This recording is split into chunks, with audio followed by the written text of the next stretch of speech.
Meus amados irmãos, eu saúdo a todos na paz de nosso Senhor Jesus Cristo. Estamos aí de volta com a nossa sequência da Escola Dominical para podermos estudar a primeira carta de Paulo aos Coríntios, como temos feito já há alguns domingos, né? Já estamos no capítulo de número 2. Lembrando apenas os irmãos que porventura ainda não viram nenhum dos outros vídeos, nós estamos estudando positivamente. E o capítulo 1 nós vimos algumas lições importantíssimas para que pudéssemos chegar até o capítulo de número 2, né?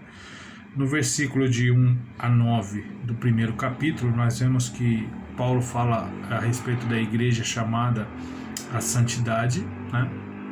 Lembrando que Paulo está aqui dando uma exortação à igreja de Coríntios que tinha alguns problemas, algumas dificuldades, algumas coisas que estavam atrapalhando o crescimento da igreja, entre elas a questão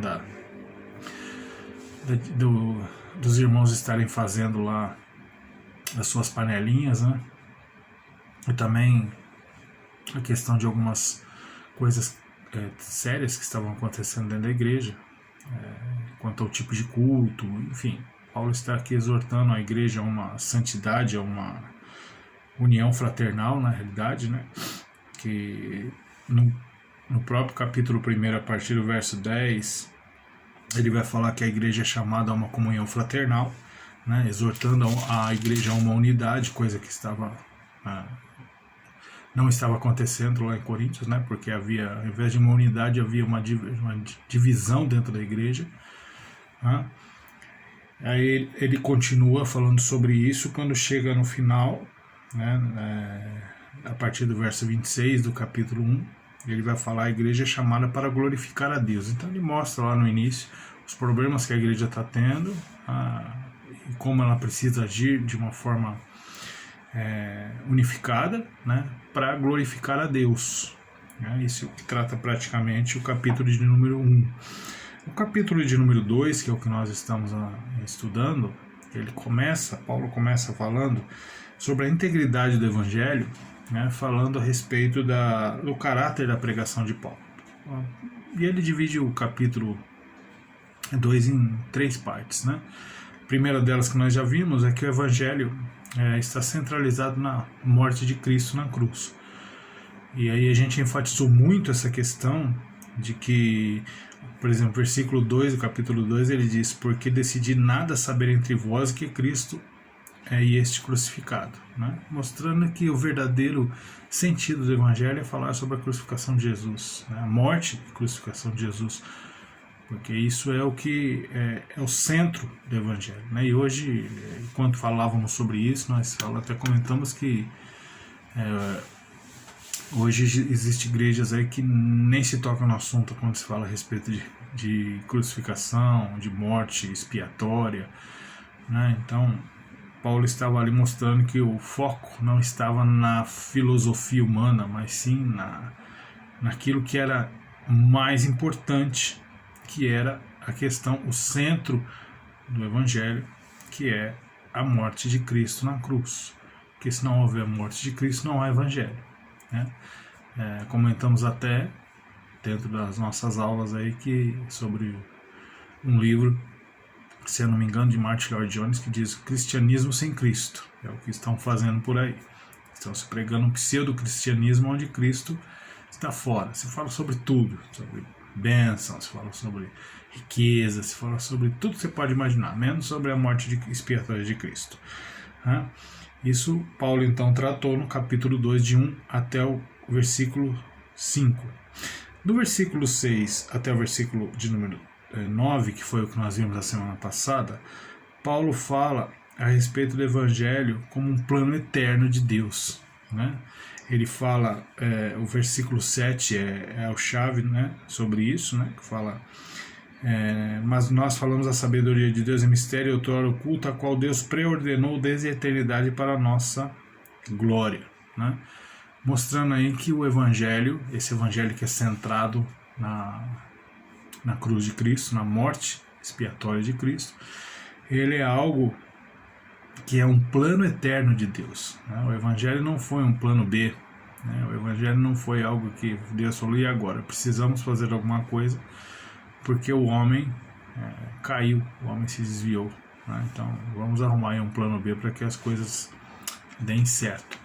Né? Então, mostrando aqui que o Evangelho é um plano que Deus já decretou lá na eternidade. Antes que as coisas fossem formadas, né, Deus já havia determinado essa questão do Evangelho, que seria a necessidade da reconciliação do homem. Né? E hoje então nós vamos do versículo 10 até o final do capítulo 2, que é o versículo 16, onde nós vamos ver Paulo falando a respeito do Evangelho, que o Evangelho é revelado pelo Espírito Santo por intermédio da Palavra de Deus. Então ele vê duas características específicas do Evangelho, para que o Evangelho possa ser bem interpretado, que ele é revelado pelo Espírito Santo por intermédio da Palavra de Deus. Não existe outra forma de haver um Evangelho produtivo, ou um evangelho verdadeiramente interpretado. Talvez por isso a gente veja tantos pseudo-evangelhos por aí, né? Onde se fala de tudo, se faz de tudo, mas o verdadeiro sentido do evangelho se perde. E a gente vê de tudo, menos o evangelho verdadeiro. Né? Ao ponto de a gente chegar a ver coisas que aconteciam lá no início do Novo Testamento, quando Jesus chega no templo e vê aquele comércio todo, né? Ele chega lá derrubando a barraca dos cambistas lá e dizendo que eles tinham transformado a casa de seu pai em lugar de comércio. Né? E hoje a gente vê o verdadeiro evangelho não fazendo parte das igrejas, e um pseudo-evangelho sendo o que a gente chama de mercadejar o evangelho. Estão vendendo o evangelho, mas um evangelho totalmente deteriorado. Então espero que a nossa aula de hoje nos deixe a par de que o Evangelho é algo muito importante, coisa que a gente já vem vendo nas outras aulas, e que ele é revelado pelo Espírito Santo, por intermédio da Palavra de Deus. E talvez, espero que, através dessa aula, caia por terra o que tem na cabeça de alguns crentes aí, que o Espírito Santo, o crente, para ter o Espírito Santo, precisa de algumas coisas diferentes, que dizem, né? Falar em línguas, que o Espírito Santo precisa descer com fogo, o batismo no Espírito. Espero que a gente, olhando um pouco para essa aula de hoje, algumas coisas fiquem claras e a gente tire um pouco essa misticidade a respeito. Né? E por sinal, eu gostaria de incentivá-los, aqueles que não viram. A mocidade está tendo aí umas devocionais durante a semana, se eu não me engano é de terça e quinta, tem tido alguns assuntos bem pertinentes. E o presbítero Almeida ficou de falar sobre dom de línguas. E quem não assistiu, depois eu vou ver se eu consigo colocar o link aí para vocês. Está na página da nossa igreja, na página da mocidade. Inclusive o presbítero Almeida me dá uma explicação muito coerente, muito boa a respeito do Espírito Santo. Tá? Então acho que, fazendo um link com o que a gente vai ver aqui hoje, para que a gente não se estenda demais, você poderia dar uma olhada lá no que ele fala a respeito do Espírito Santo. O assunto dele é dom de línguas, porém ele enfatiza muito o Espírito Santo, até para que ele chegue a falar sobre o dom de línguas, né? Então é muito bom, se você puder dar uma olhada lá, eu acho que vai ajudar bastante no conteúdo aí da gente poder interpretar também a nossa aula, tá? Mas vamos orar antes de nós começarmos, né? Sem a orientação desse Espírito Santo, que é o tema da nossa lição de hoje, a gente não pode discernir nem a aula que a gente vai ter. Então vamos orar a Deus, curve a sua cabeça.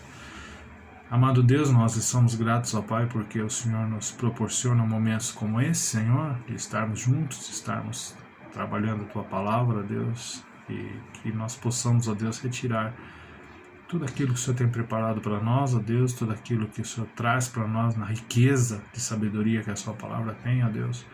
Mas para isso nós temos que pedir ao Senhor, ó Deus, que o Senhor nos dê o discernimento através do Espírito Santo, ó Pai. Porque se for pelas nossas interpretações, ou pelo nosso entendimento, ou pela sabedoria humana, nós iremos contrário ao que o texto vem dizendo, ó Deus. O que a Palavra de Deus tem nos ensinado, ó Pai. A Carta de Coríntios tem nos ensinado, que a sabedoria deve vir do alto, um plano eterno concretizado pelo Senhor, e que ele é totalmente inspirado, revelado pelo Espírito Santo e por intermédio da tua palavra, Senhor. Então nós queremos ouvir o que a tua palavra diz, ó Pai. Então nós pedimos que o Espírito Santo esteja iluminando o nosso sentimento, o nosso conhecimento, os nossos olhos, para que nós possamos interpretar aquilo que o Senhor tem para nós de forma fiel ao que a sua palavra quer dizer.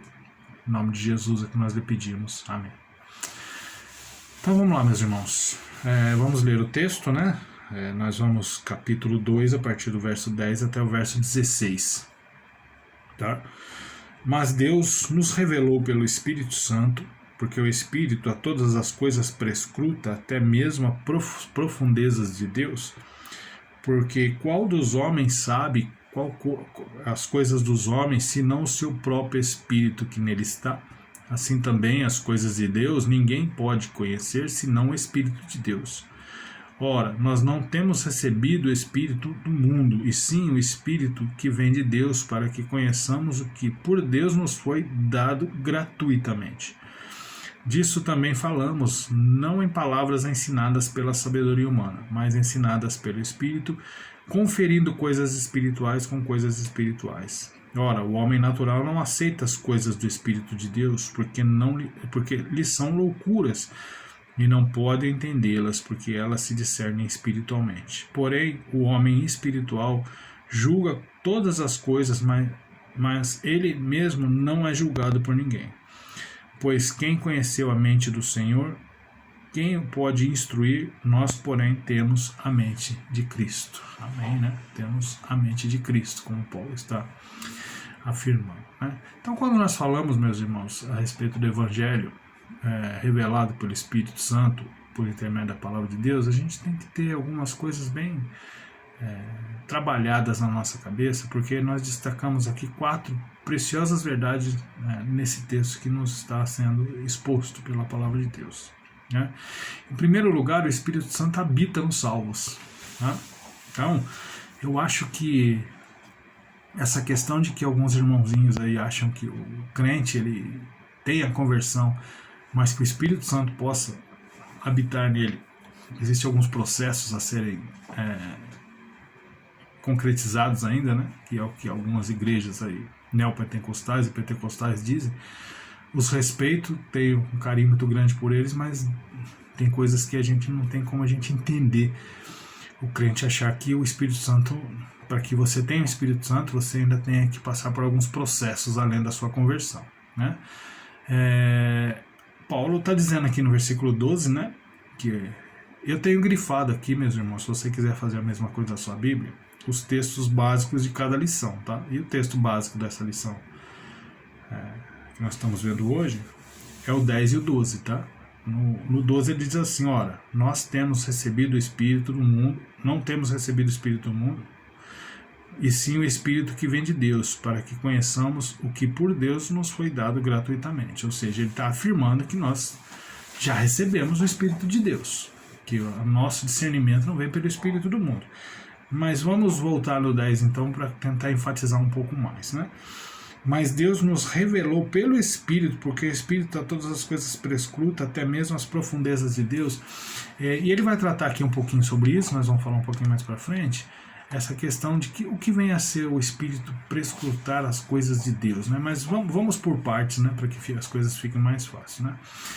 Paulo está dizendo que nós não nos tornamos sábios na medida que recebemos as informações de fora para dentro.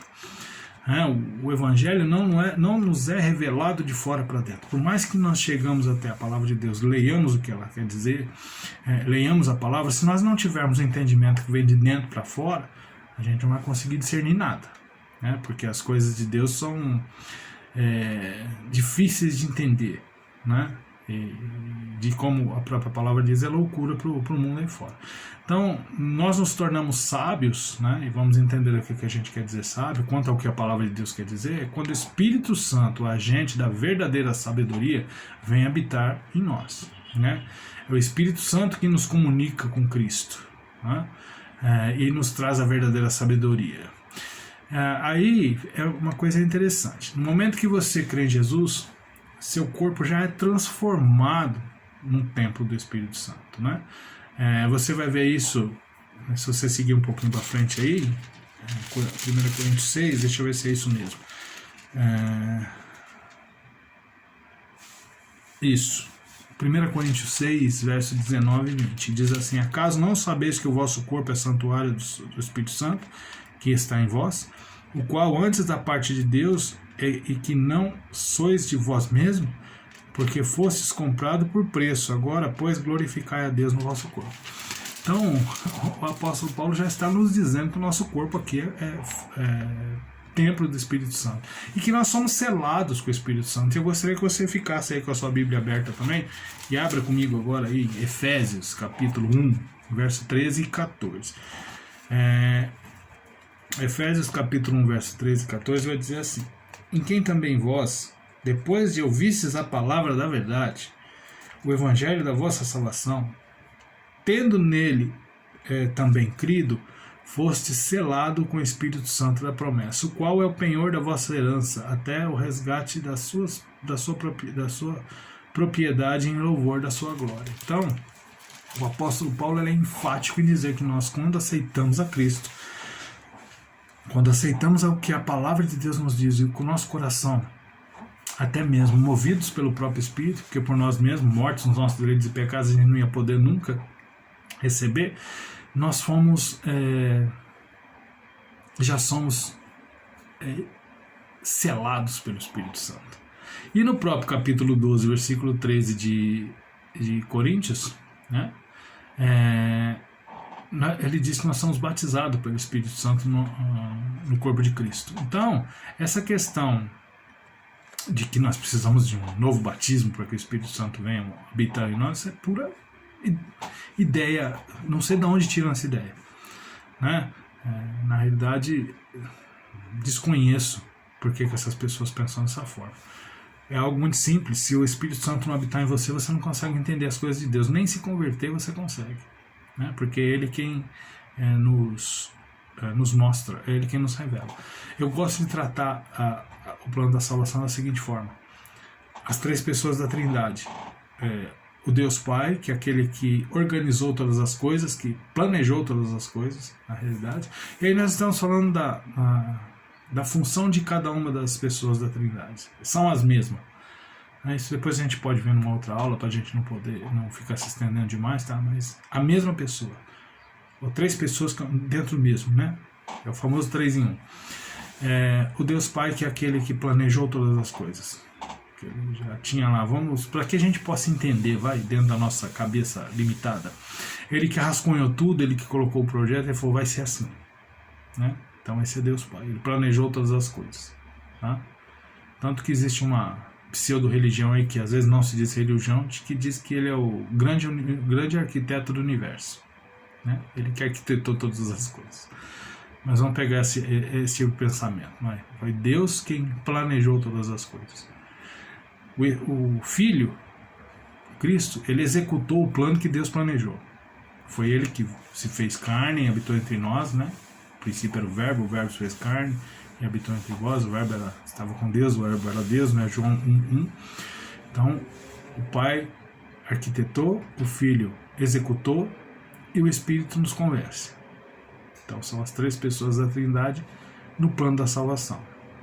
O Pai que arquiteta, o Filho que executa e o Espírito que nos convence. Sem o Espírito de Deus nos convencer, nós nunca vamos entender o plano da salvação. Por mais que a gente tente, nunca. Porque ele está falando aqui que as coisas de Deus, as coisas espirituais são discernidas espiritualmente. E esse Espírito permanece em nós para sempre, tá? Confira lá em João 14,16, pra gente não ficar aqui dando a vara e o peixe para você, tá bom? Então você pesca. Te dou a vara e onde está o peixe. Qual o lugar que você pode jogar a vara, que você vai ver onde. Né? João 14,16. Em segundo lugar, o Espírito Santo sonda tanto os salvos quanto as profundezas de Deus. Veja que coisa maravilhosa, meus irmãos.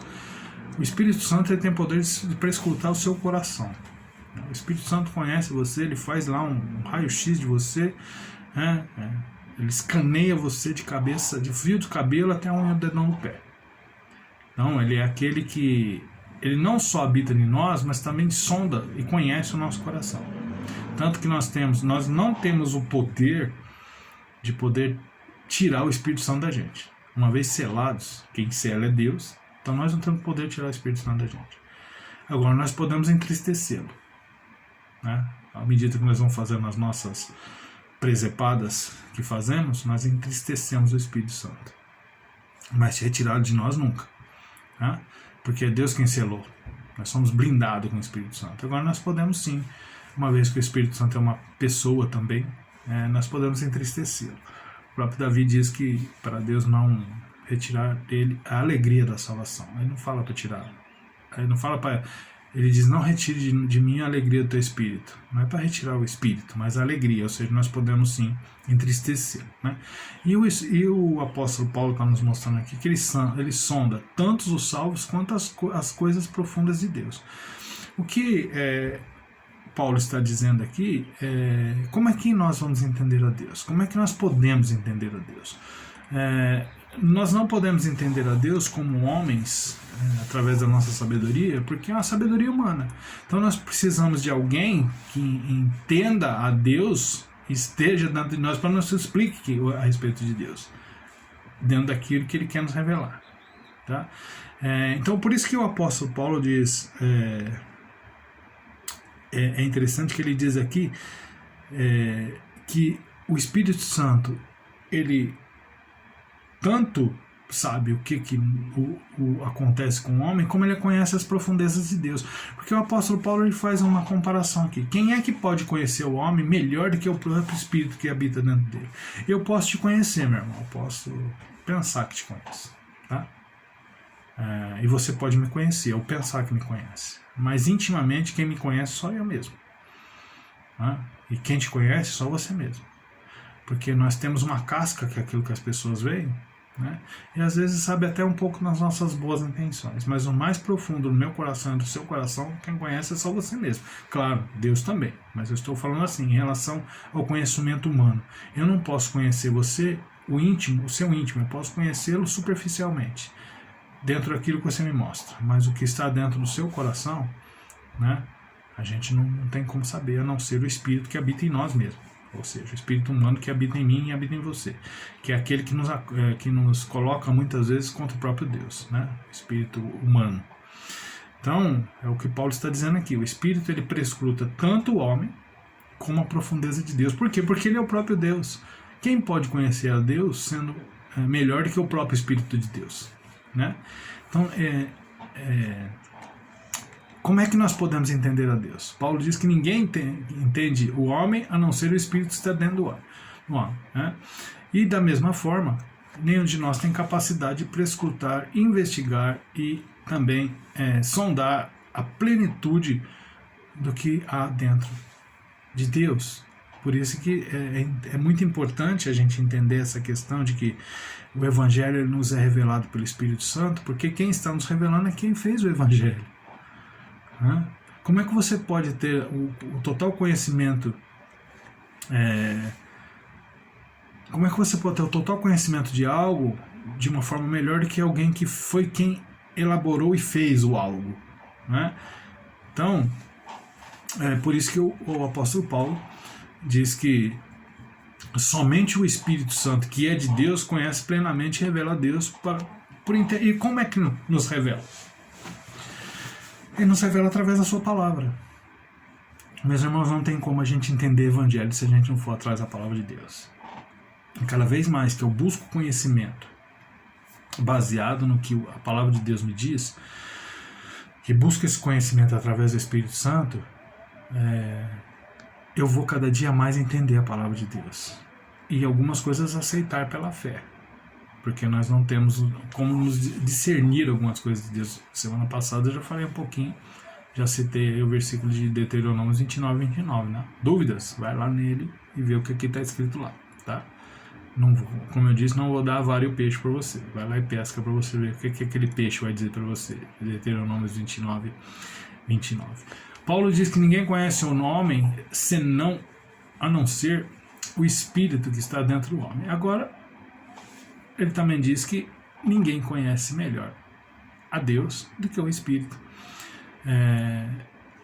que está dentro do próprio Deus. Ninguém fora de Deus consegue conhecer o ser de Deus a não ser o Espírito Santo que está nele, né? E na realidade Paulo está dizendo que o Espírito Santo é uma personalidade, né? Porque ele tem o conhecimento para sondar, né? Paulo está dizendo que o Espírito Santo ele é onisciente. Uma das características de Deus: Deus é onisciente, ele sabe de todas as coisas. Deus é onipotente, ele pode todas as coisas. Deus é onipresente, ele está em todos os lugares, né?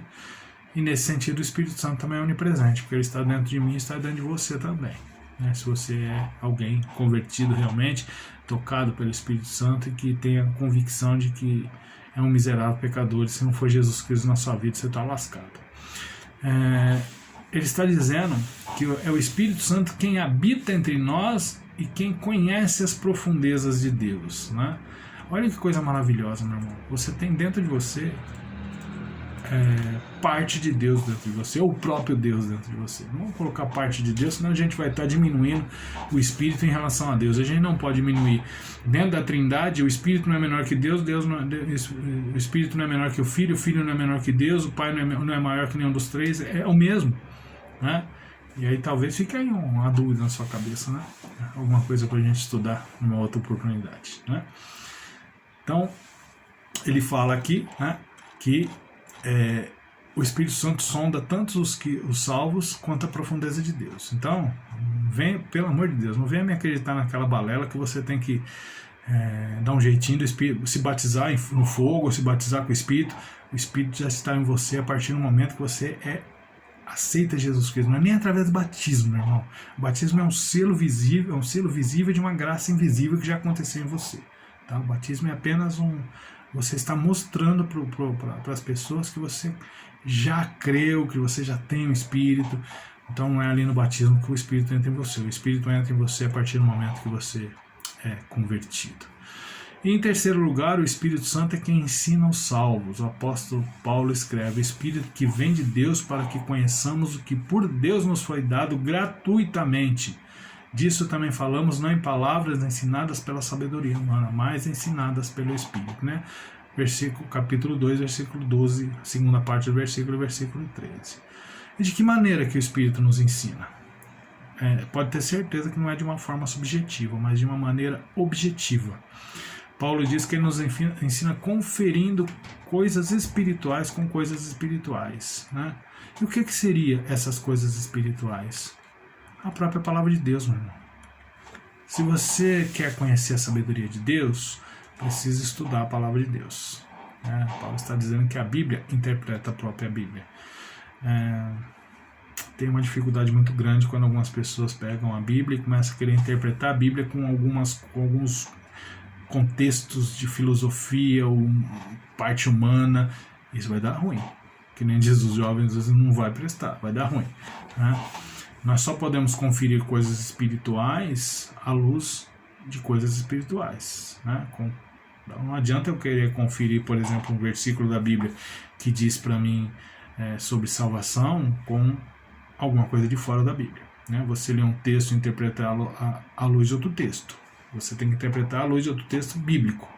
Não posso interpretar um texto bíblico com uma interpretação fora dela. Você tem que comparar a palavra de Deus com a palavra de Deus, né? E se você for lá de novo naquele texto que eu falei para você, que você ir lá pescar lá em João 14, 26, você vai ver que Jesus promete que o Espírito Santo vai nos ensinar, né? Em João 16, 13, ele diz que ele vai nos guiar, né? E no 17:8 de João, ele diz que nós seremos ensinados por intermédio da palavra, tá? Então, e em quarto lugar, como eu disse que são 4 verdades que a gente tem que ver nesse texto, o Espírito Santo leva os salvos à maturidade espiritual. Versículos 14 a 16. Ora, o homem natural não aceita as coisas do Espírito de Deus, porque eles são loucura, não pode entendê-las, porque elas discernem espiritualmente. Porém, o homem espiritual julga todas as coisas, mas ele não é julgado por ninguém, pois quem conheceu a mente do Senhor e possa instruir, nós, porém, temos a mente de Cristo.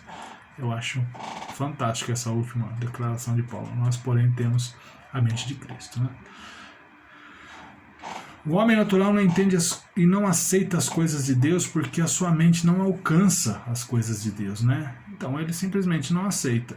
Sua mente e sua vontade estão em oposição às coisas de Deus. Não entendem as coisas de Deus porque elas só podem ser discernidas espiritualmente. E, de certa forma, dentro de uma lógica, ele não aceita porque para ele é uma loucura. Né? Às vezes, alguma coisa que você fala para os ímpios aí é pura loucura. E por que o homem natural não entende as coisas de Deus? Porque as coisas de Deus não podem ser entendidas por uma mente humana ou por um valor humano. Né? Na realidade, nós podemos ver isso de uma forma muito clara, porque o que o mundo aplaude, o reino de Deus rejeita. Né? E aquilo que o reino de Deus enaltece, o mundo não dá valor. Né? Por isso o evangelho é uma loucura para o mundo. Né? Você vê pessoas se perdendo e as pessoas que estão perdidas quando você fala a respeito do evangelho. Para eles é pura loucura, para você eles não passam de um simples alienado. O versículo de número 15, Paulo diz o seguinte: porém o homem espiritual julga todas as coisas. A palavra julgar talvez fique um pouco confusa para nós, mas porém, sobretudo, né, quando diz no final do versículo, mas ele mesmo não é julgado por ninguém, muitas pessoas usam esses versículos para encher o peito e dizer que eu sou crente e não aceito que ninguém me julgue. Né? E a ideia de Paulo não é isso, não é isso que ele está ensinando. Né? A palavra julgar pode ser substituída por discernir. Acho que ela ficaria até melhor. Né? Quem somos nós aqui para querer trocar alguma coisa na Bíblia, mas dentro do nosso contexto, dentro da nossa língua, talvez a palavra discernir fica melhor que julgar. Então, se nós fôssemos trocar por discernir, todo homem espiritual discerne todas as coisas, mas ele mesmo não é discernido, entendido por ninguém. Né? Então, acho que essa palavra fica um pouco melhor. Né?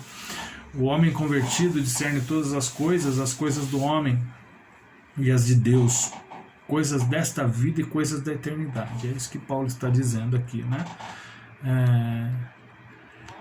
Que nós temos, através do Espírito Santo, discernimento de entendermos o que são as coisas que não são espirituais e as coisas que são espirituais. Por isso que a gente precisa se atentar muito ao que Paulo diz também, que todas as coisas me são lícitas, mas nem todas me convêm. Veja que nós, como crentes, meus irmãos, dentro dessa perspectiva que o apóstolo Paulo está trabalhando no capítulo 2, falando a respeito aí da centralidade do Evangelho, isso é muito importante, meu irmão. A gente não pode deixar passar isso de qualquer forma dentro da igreja. A centralidade do Evangelho é algo que faz toda a diferença para mim e para você como crente. Né? Então, o Evangelho sendo centralizado na morte de Cristo, na morte de cruz, não pode faltar isso no Evangelho. Se faltar isso, não é Evangelho. Tá? A integridade, né? Essa é a integridade do Evangelho. Né? Falando sobre a integridade do Evangelho, a centralidade na morte de Cristo na cruz. Entender que essa questão do Evangelho é um plano de Deus, plano eterno de Deus, lá na eternidade, e que o Evangelho só nos é revelado pelo Espírito Santo e através da palavra de Deus. Né? O apóstolo Paulo conclui fazendo uma pergunta lá no versículo 16: pois quem conheceu a mente do Senhor e quem pode nos instruir? Nós, porém, temos a mente de Cristo. A mensagem que Paulo pregou em Corinto é produto da mente de Deus. O Evangelho foi elaborado na mente de Deus na eternidade. Paulo diz que nós temos a mente de Cristo porque nós estamos pregando o produto da mente de Cristo. Então, na realidade, não sei se você já trabalhou dentro de uma loja, se você já trabalhou com vendas, ou se você trabalha com vendas. Eu trabalhei com vendas há muito tempo. Trabalhei com vendas mais de 20 anos na minha vida. E uma coisa eu aprendi: você só pode fazer uma boa venda se você conhecer bem o produto que você está vendendo. Se você deixar algo confuso na hora de oferecer o produto, né? Quantas vezes eu não peguei venda de vendedores que estavam ali. Quando eu estava como gerente, eu via vendedor não conseguindo fechar a venda com o cliente, porque não estava conseguindo explicar para ele o que aquele produto oferecia para ele. Né? E eu tinha que chegar na hora, pedir, só me dá licença, eu estou vendo que o menino está tendo uma dificuldade para explicar para o senhor o que esse produto pode lhe oferecer e que talvez possa chegar ao porquê que ele tem esse preço, talvez seja essa a sua dificuldade. Então uma das coisas que eu tinha que fazer era explicar para o cliente o que aquele produto podia oferecer para que viesse a atendê-lo de uma forma perfeita. Claro, uma comparação meio esdrúxula, porque o Evangelho nós não estamos vendendo o Evangelho, mas quando nós vamos apresentar o Evangelho, nós temos que ter a mente daquele que fez o Evangelho. Aqui é a mente de Cristo, é a mente de Deus e é a mente do Espírito. A mente de Cristo é a mente do Pai que planejou, do Filho que executou e do Espírito que revelou, que está nos revelando. Então o apóstolo Paulo diz, pois quem conheceu a mente do nosso Senhor, que o pode instruir? Somente o próprio Deus. Falando aí a respeito do Espírito, que prescruta todas as coisas, inclusive as profundezas de Deus. Nós, porém, temos a mente de Cristo.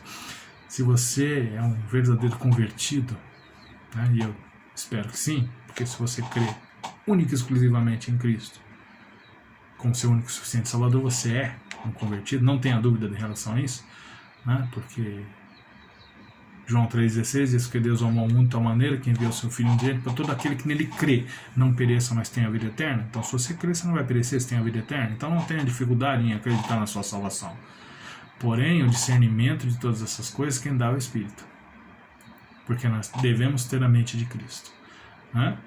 Porque nós estamos pregando o produto da mente de Cristo, que é o Evangelho. Porquanto, quando alguém rejeita o Evangelho, está rejeitando a própria mente de Cristo. Veja a importância disso. Quem rejeita o Evangelho está rejeitando a mente de Cristo. A mensagem da cruz não é deste mundo. Ela veio de Deus e não é uma descoberta humana. É revelação divina. Essa mensagem foi revelada antes da fundação do mundo. Eu gostaria de encerrar a nossa lição de hoje aqui no capítulo 3, já vai tratar Paulo, depois de ter orientado tudo isso aos coríntios, agora ele vai falar a respeito de um dos problemas que existia dentro da igreja, que é a dissensão. Ele diz que a dissensão demonstra falta de espiritualidade. Quando há dissensão dentro da igreja, existe falta de espiritualidade. Então eu gostaria de encerrar a nossa aula hoje pensando nessa questão de o Evangelho ser um projeto de Deus na eternidade, e quem nos convence disso é o Espírito, através da palavra de Deus. Até fazendo uma menção a uma metáfora que uma vez eu escutei e achei interessante. Diz que quando Cristo morreu na cruz, ressuscitou e subiu aos céus, ele deixou aí o seu legado, que é o pregar, o id, pregar o Evangelho, aos seus discípulos e aqueles que o seguiam. Então, tanto que quando ele morre na cruz, o que ele diz ao Pai? Pai, está consumado. Entrega o Espírito nas mãos de Deus, e a história vocês já conhecem. Mas diz essa metáfora que quando ele chegou no céu, os anjos perguntaram para ele: e aí, Senhor? Ele falou: pronto, tudo já foi feito, agora o plano segue. O plano da salvação segue. Mas como assim, Senhor? Segue. Os homens vão ficar responsáveis por isso? Assim. Mas qual é o plano B, Senhor? Ele falou: não existe plano B. Esse é o plano. Para Deus não existe plano B. Esse é o plano. Então vai falhar, porque o homem fala: não vai falhar, porque foi Deus que concretizou ele na eternidade. Então talvez você possa olhar para você mesmo, olhar para mim, e eu olhar para mim, ou eu olhar para você, ou a gente olhar para o mundo e falar: não vai dar certo o negócio de pregar o Evangelho, porque eu conheço as minhas limitações, eu conheço as limitações pelo menos até onde eu posso chegar do meu irmão, e alguma coisa não vai dar certo nesse negócio aí. Talvez seja esse o sentimento que as pessoas têm hoje quando se fala a respeito do Evangelho. Mas, meu irmão, o Evangelho não tem como dar errado, porque foi planejado por Deus na eternidade. E tudo que é planejado por Deus não tem como dar errado. Aí você pode falar: mas o homem pecou, então não deu. Deus já sabia de todas as coisas, Deus já sabia disso. E tudo que acontece nesse mundo é para a honra e glória dele. Então eu espero que para você essas aulas na carta de Paulo aos Coríntios tenham sido bem bem esclarecedora e que acrescente bastante. Para mim tem sido muito bom. Ter que estudar para dar aula para vocês, ter que ver bons comentários, ter que ver boas pessoas que já falaram sobre isso e a gente começa a entender que realmente o Evangelho é algo difícil, mas ele tem um sentido muito profundo. Então a semana que vem a gente vai trabalhar aí essa questão de que as dissensões dentro da igreja mostram falta de espiritualidade. Que Deus abençoe o seu dia. Nos vemos mais à noite aí no culto. Que Deus abençoe a sua semana. Fiquem com Deus, vamos orar novamente. Pai amado, muito obrigado, Senhor, por esse dia, por essa aula, por essa explanação, ó Deus. Muito obrigado porque as coisas só podem ser discernidas, as coisas espirituais só podem ser discernidas espiritualmente, Senhor. E nesse sentido, Pai, nós queremos lhe pedir que o Senhor esteja, Pai, cada vez mais avivando o Espírito que há em nós, ó Deus. Nós sabemos que ele não pode sair de nós, mas que nós podemos entristecê-lo com as nossas atitudes. Então nós queremos lhe pedir, ó Deus, perdão pelos nossos pecados e pedir que o Senhor esteja cada vez mais nos ajudando, ó Deus, nesse sentido, para que nós possamos cada vez mais, ó Pai, trabalhar espiritualmente aquilo que é espiritual, Pai. Muito obrigado porque nós temos um Espírito que habita em nós, que é onisciente, onipresente e onipotente, ó Pai. Muito obrigado, Senhor, e que o Senhor esteja nos abençoando nesse dia e no decorrer da nossa semana. Tudo isso nós lhe pedimos em nome de Jesus. Amém.